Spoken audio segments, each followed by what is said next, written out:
Hey everybody, it's Pajama Life with our review of The Electric State and Kraven the Hunter. Let's go. The Bot Rebellion was ugly. They don't eat, they don't sleep, they don't blink. I blink. We banished them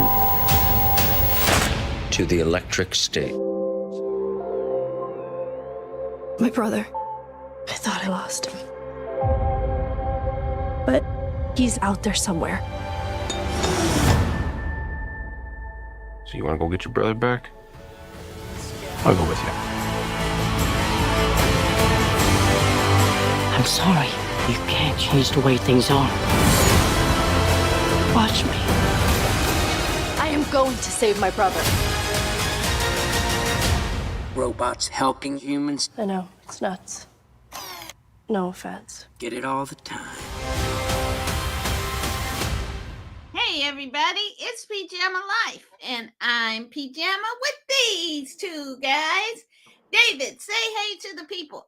Hey, everybody. Great to be with you tonight. Looking forward to talking to you about these programs. If your brackets are busted like mine, you're probably even not watching the basketball game. So come on here and talk to us about these maybe not fun films. Let's see what we think. And this guy, say hey to the people, Patrick. Hey everybody, glad to be here. Can't wait to talk about these two interesting films. And they started with The Electric State by the Russo brothers. Their Agbo company has got a great deal with Netflix. David, what'd you think of The Electric State? It was a star-studded cast. I mean, some wonderful talent. Yeah. I would say it's better than some of the Netflix films that they've created that I've watched. Not, probably a B. I saw it a little while ago. Always great to see Moff Gus. Millie Bobby Brown is great. Chris Pratt. Short Round, who's in everything now, seemingly. I'm thrilled for I think him. we could come out of calling him Short Round. The Academy Award winner, Kiwan Kwaye. I think we can stop calling him If I Short can remember Round. his name, I would love for him. I'd love to meet him because I think his story is a fantastic story. But it's great to see them here.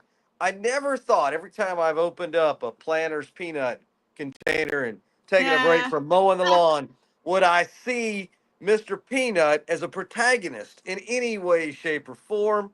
So that's a little mind-bending.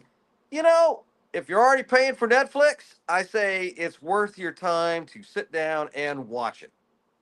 Pat, what'd you think? Yeah, it wasn't bad fluff. I mean, it was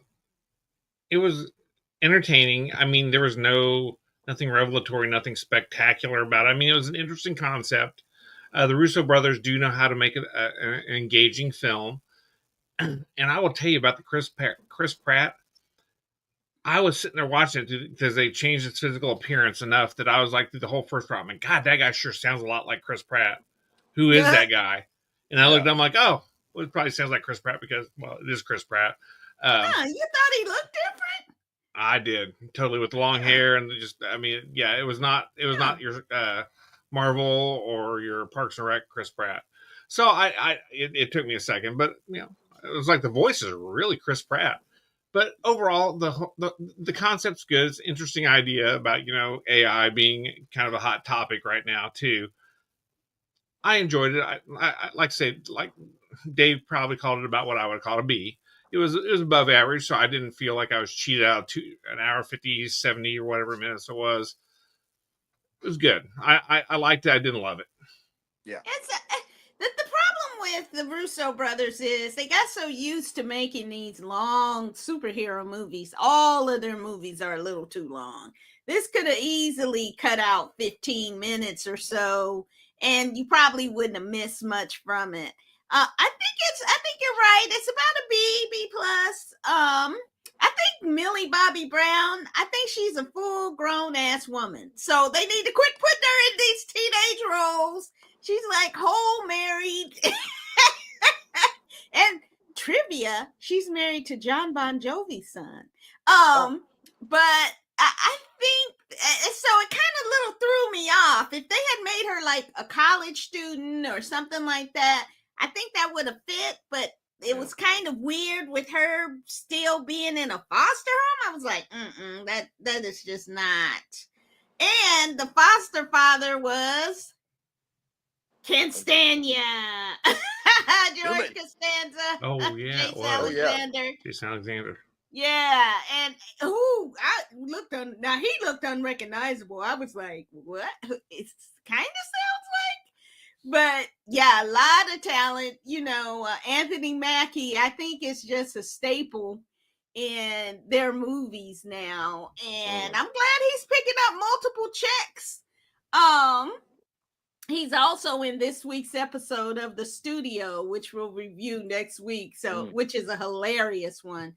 But overall, great graphics. This is based on a book.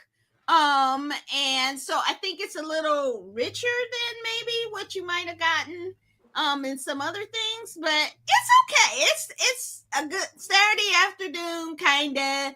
It's a little dark for my taste. I would have given it probably an A-, but it took a real dark turn there, and I just was kind of like, I'm not in the mood to watch this kind of darkness right now with everything going on in the world. I didn't kind of need that, but it is entertaining and great special effects. So, but it's kind of like down special effects, if that makes sense. They're not superhero style. It's kind of steampunk. Yes, steampunk. that's a good way. That's it, exactly. The old movie from the late 90s or maybe early 2000s, Robots, had a look to some of that out of the animated film. And we didn't mention Stanley Tucci, who plays a wonderful villain in this. My man is tremendous. And in everything he does, whatever character he brings to life, he really embodies that. So that's another selling point of this flick. Yeah, definitely. Stanley Tucci is Stan, and Giancarlo Esposito, as usual, doing his great work, and a little twist there at the end. So definitely check out, if you want something entertaining, The Electric State. All right, up next is, I believe it's Marvel. It is Kraven the Hunter. Let's take a look. My son, we are hunters, the greatest the world has ever known.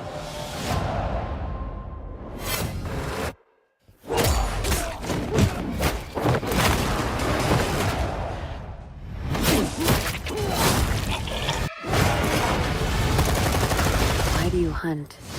My father puts evil into the world. I take it out.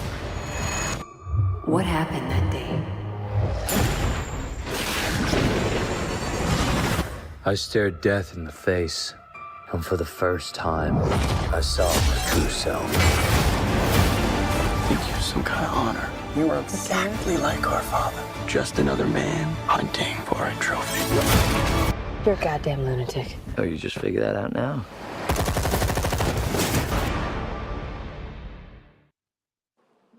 Okay, Patrick, you might know some history on this. Talk about, since you are a Marvel guru, talk about Kraven the Hunter.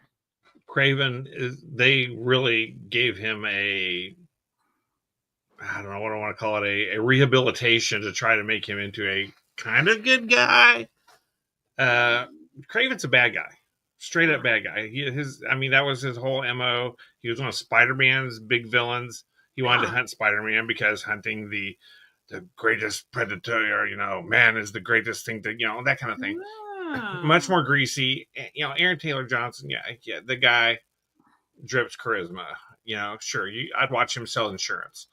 But the story itself was soft, for lack of a better word. I just was not buying large portions of it. It just felt like it did. I really wanted to like it better. And visually pretty cool. It was some interesting effects. The cat-like sequences of Aaron Taylor Johnson running, and jumping up on walls, like you see in some of these viral videos of someone's cougar gets out and is chasing somebody down the hall and doing that kind of stuff.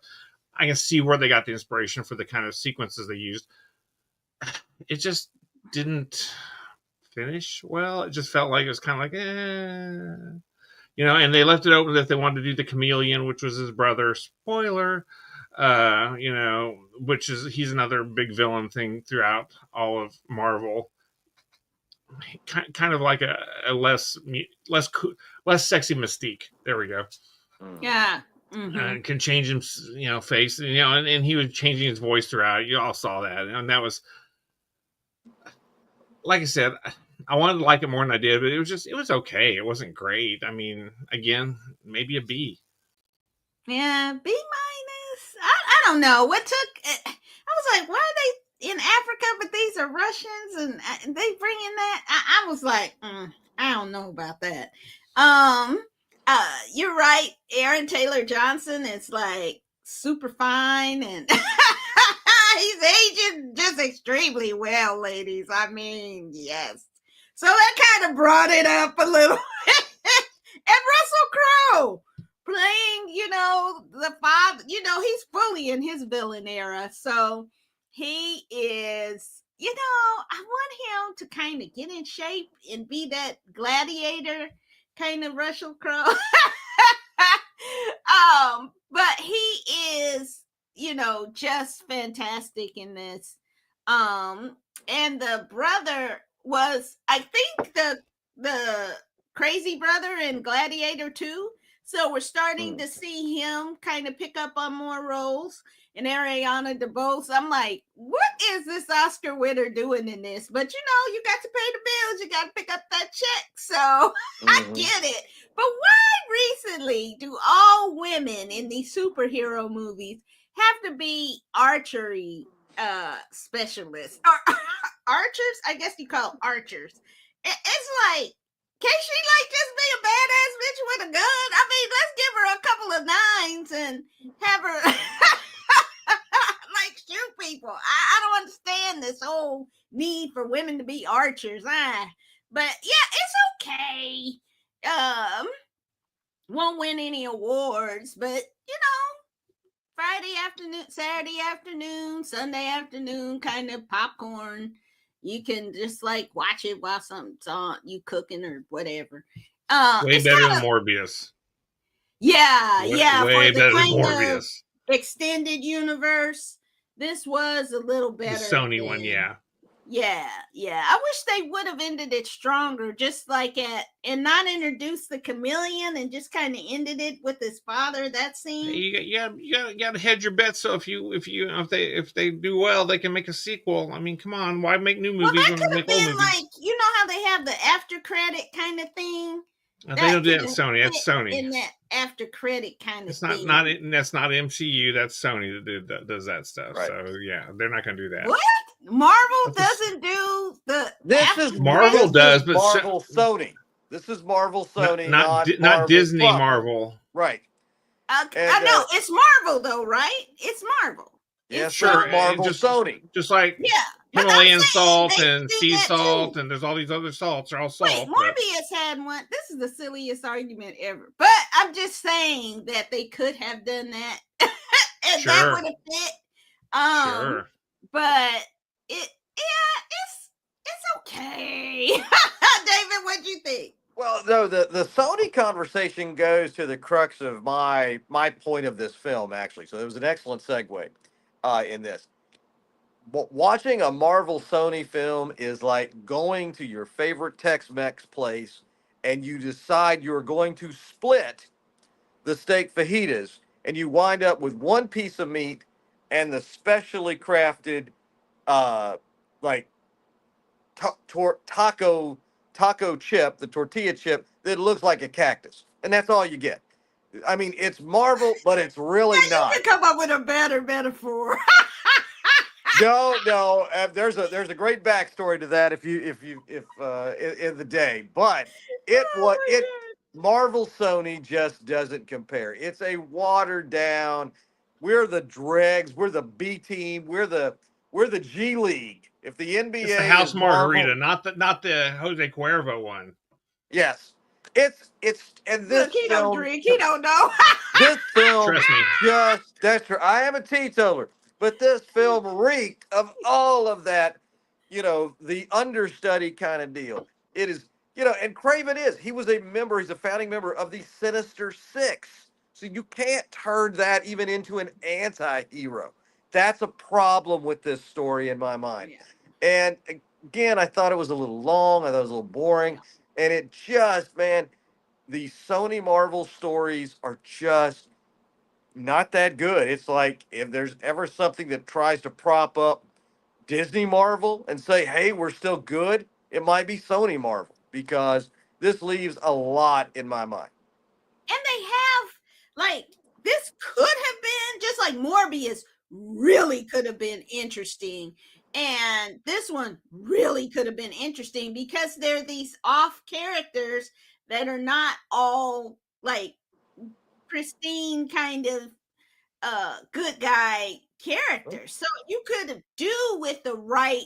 I think it's a problem with the writing in these movies, and they don't have that quality of writers like Nope. Disney Marvel does, because Disney Marvel can pay.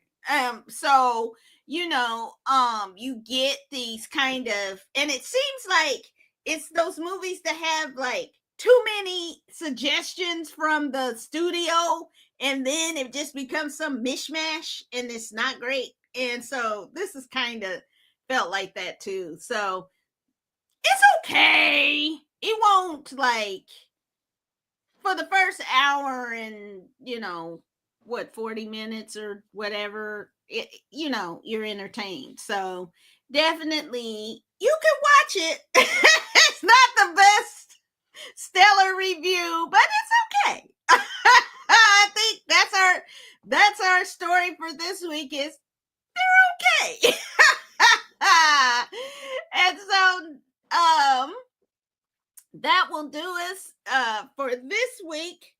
Next week, we have The Studio, White Lotus, and I'm going to suggest something. I'm going to change, but I'm going to suggest something that is really hot right now and really something that people should be talking about: adolescence on Netflix. So let's and when we come back next week, let's have a discussion about it. And David, say goodnight to the people. Well, everybody, it's great to be with you. Thanks for tuning in. And just while these films might not have been great, just remember this: you didn't have to pay a surplus tariff to watch them. So that's one good thing about these two. Come back next week, and we'll talk about whatever Pam just said. And I look forward to hearing from you. And Patrick, say Good goodnight. point about the surplus tariff. Thank you very much for bringing that up. I didn't want to pay extra for that, but I wouldn't pay extra for that. So here we are in our dystopian state, in my dystopian state, Kansas. Everybody have a wonderful week, and we'll see you next week at the movies. And we'll see you next time. Resist on Pajama Life. Take care. Bye.